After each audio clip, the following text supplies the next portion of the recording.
Hi everyone, welcome back to my channel, Coloring and Comments, a channel where I color in everything. It used to be mandalas, but we color in everything here. And we talk about various topics that are meant to bring us into a space where we are healing and growing. And in today's video, we're talking about developing secure attachment styles. So when I look back into my past relationships, whether these are platonic or romantic, there was always a certain trend. And that is, I was constantly unpredictable in my behavior.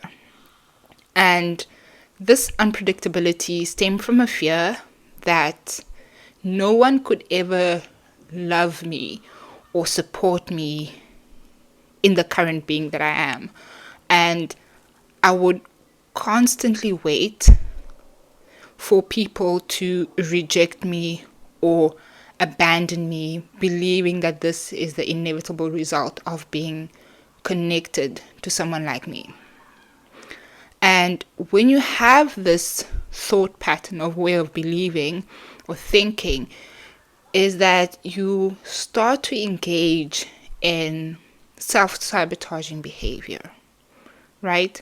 And the self-sabotaging behavior causes the deterioration of these relationships. So, for example, friends would want to meet up and I would always cancel, or I would know a friend is going through something and I just wouldn't show up 100%. Or in romantic relationships, I would pick a fight for no specific reason. And unfortunately, what happens is that because of this behavior, these relationships end. And when these relationships end, it reinforces the idea that yes, people can't truly love me, people can't truly support me in the being that I am, right? Not realizing that it's not the relationships that can't, or the people from these relationships that can't support you and truly love you, but it's you yourself that can't bring yourself acknowledge the fact that you are deserving of love and support regardless of what you experienced in your childhood.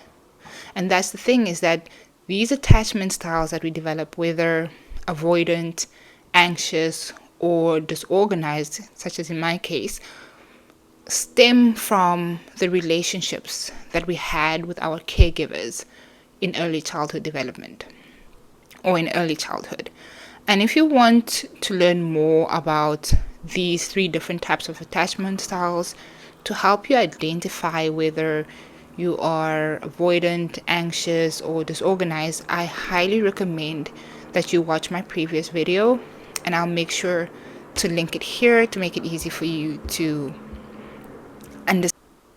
understand and follow along this video when we talk about the different types of attachment styles.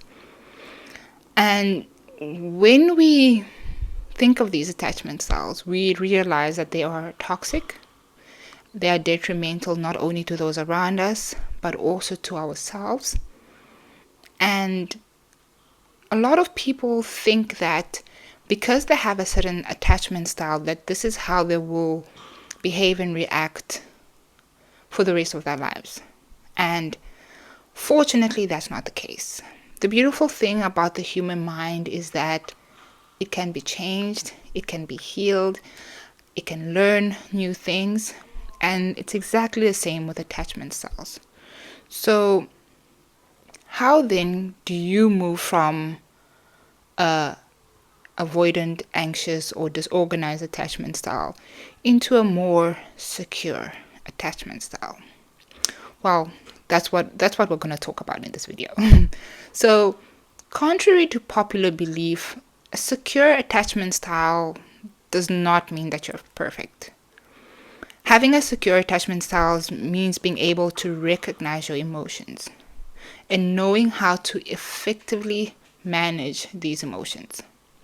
It means being able to take responsibility for your actions and being willing to seek help Again, willing to seek help and support when you need it. And I know this can be very hard, especially in the times we find ourselves in where everybody is, I'm so independent, I can do it by myself. Or on the flip side, finding it in a position where some people are very lonely and feel like they can't talk to or reach out to those around them. So I'll give you 5 tips that we can explore and use to try and develop a more secure attachment style so that we can show up better in our relationships and also have the courage to start new relationships. So the first one is gain an understanding of your attachment style.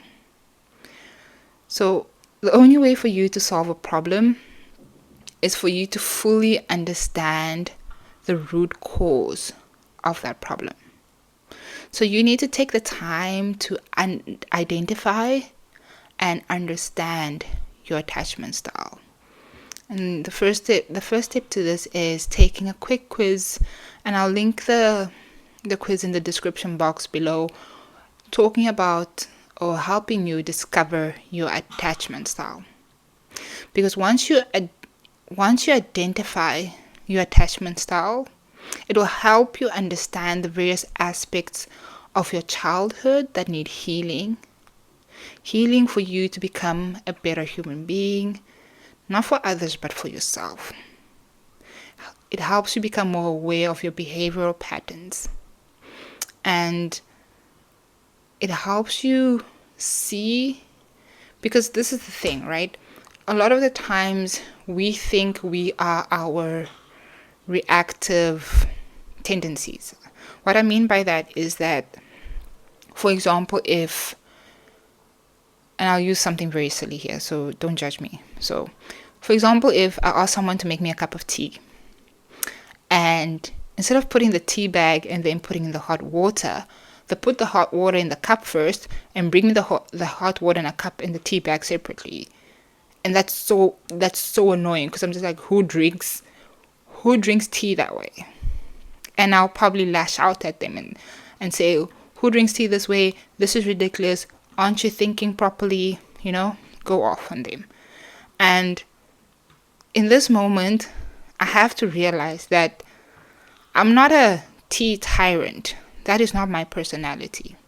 But I have to realize that there is something about another individual not giving me what I've explicitly asked for that triggers me. And what is the cause of that trigger? How can I resolve that trigger so that the next time someone comes to me with a cup of hot water and a tea bag separately, I can say, thank you so much, I'll make the tea, but next time you can probably try and put the tea bag first and then pour in the hot water, because it'll help the tea brew by the time you bring it here, kind of situation, right? So knowing that you aren't your reaction is very important when it comes to healing, and you can only know that when you understand your attachment style. Second tip, which ties beautifully into the example, is you need to know yourself. And to develop a secure attachment style means having self-awareness. You need to know yourself, be able to identify common emotions, judgment, identifying thoughts and behavioral patterns within your relationships, asking yourself, what exactly triggers these responses, these thoughts, or these behaviors? Because knowing your triggers will allow you to set boundaries and aid you in how you communicate these boundaries to others in order to avoid or prevent triggering situations, right? And something that I can add here is that you will see that sometimes it's one particular situation in your life that occurred that manifests in different ways in which you react, right? Because for some reason, a lot of people believe that there has to be different traumatic events to explain different manners in which we respond or react. But as a human, and listen, I'm not a psychologist, right? I'm just speaking from experience. Disclaimer, speaking from experience and the few little articles that I read every day, and that humans have that very basic human emotions that we have, right? And we have a lot of the times a negative reaction to anything stems from a place of fear. Whether that reaction is anger, that reaction is sadness, that reaction is ghosting somebody, it stems from a place of fear. Fear that either X thing will happen or X thing will not happen, right? And the fear surrounding that situation will manifest differently depending on who's around you and what you are engaging in. So just something to keep in mind. So the third tip is you need to communicate openly and honestly. And this means knowing how to express your needs, knowing how to express your concerns in an honest and respectful manner is very key in developing an attachment style. So you need to find ways you can communicate to, whether it's your partner, your friend, your parents, your family. Find ways in which you are comfortable communicating, ways in which will allow you to first process those negative emotions that might come up if you are upset or angry, and allow you to send that message across in a way that they can fully understand. And this can be either making a voice note, sending it to that person, right? Can be writing a letter, sending them an email, finding ways in which to open dialogue with that person so that person knows where you're coming from before you need to speak to them in person. Because sometimes when we are faced with that person, especially if we've been triggered by whatever circumstance it is that we default to reacting in the way that we are known to react based on the attachment styles that we've developed, instead of first communicating why we are reacting in that way. Because if you communicate why you are reacting in that way, and then when you meet up with that person, that reaction presents itself, that person is better able to understand. They're like, oh, okay, Ross is angry because she told me that yesterday she wanted me to boil the water, pour it in the cup with the tea bag already. But although she told me this morning I still went ahead and poured in the hot water in the cup before I put in the tea bag, right? So having that open and honest conversation. But more than anything, also being an active listener, listening to what the other person will say. And this means listening without trying to come up with a response. You're listening. You're trying to keep an open mind. You need to show interest in what the person is saying so that you can genuinely understand where they're coming from. And you also need to show the same empathy to them that you A, want to show yourself, or B, are capable of showing yourself, right? So that form of communication will help you foster trust. And when you foster trust, there's a deeper connection that you develop with these relationships. So that means that even if there's sometimes where you slip and go back into your old attachment style, this person is already aware of, okay, this is an isolated incident in that right now they're just not in their correct frame of mind to process what just happened. But I know that after this, they will know how to communicate it to me.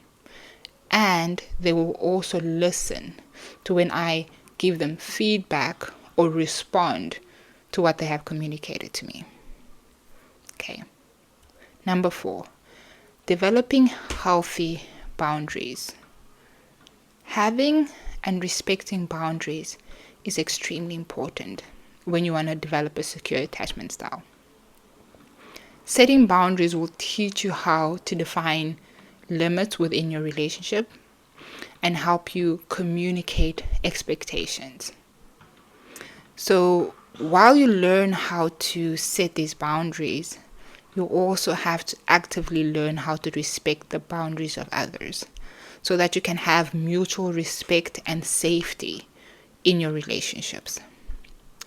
So we have different boundaries regarding different things, right? So for example, you are more liberal when it comes to jokes, but you're more conservative when it comes to what you put in your body. If that's if very silly and simple example, but knowing that these are the boundaries, my boundaries are dependent on the situation, but in whatever situation I find myself in, I communicate that. And also knowing that the next person also has a boundary. When I come close to that boundary and they tell me you're stepping too far, I need to back off and respect that in the same way that I will expect them to do the same for me when I tell them, hey, what you're doing is making me uncomfortable. What you're doing is making me feel scared. What you're doing is making me feel frustrated, right? So developing healthy boundaries for yourself and respecting the boundaries of others. And the last one, before this video becomes extremely long, is knowing when to ask for help or simply asking for help. So sometimes the trauma we experience in our early childhood, or the trauma that caused us to develop a certain attachment style, is very complicated and difficult to navigate by ourselves. And this means we need to get help to understand the trauma itself and understand what we can do to heal from this trauma. And this seeking help, I would recommend it coming from a professional. And I recommend a therapist or a psychologist. And I always say this because these are external, independent third parties that are not interested, unless it's obviously involved part of the trauma, but are not necessarily interested in your political affiliations, your sexual orientation, the color of your skin.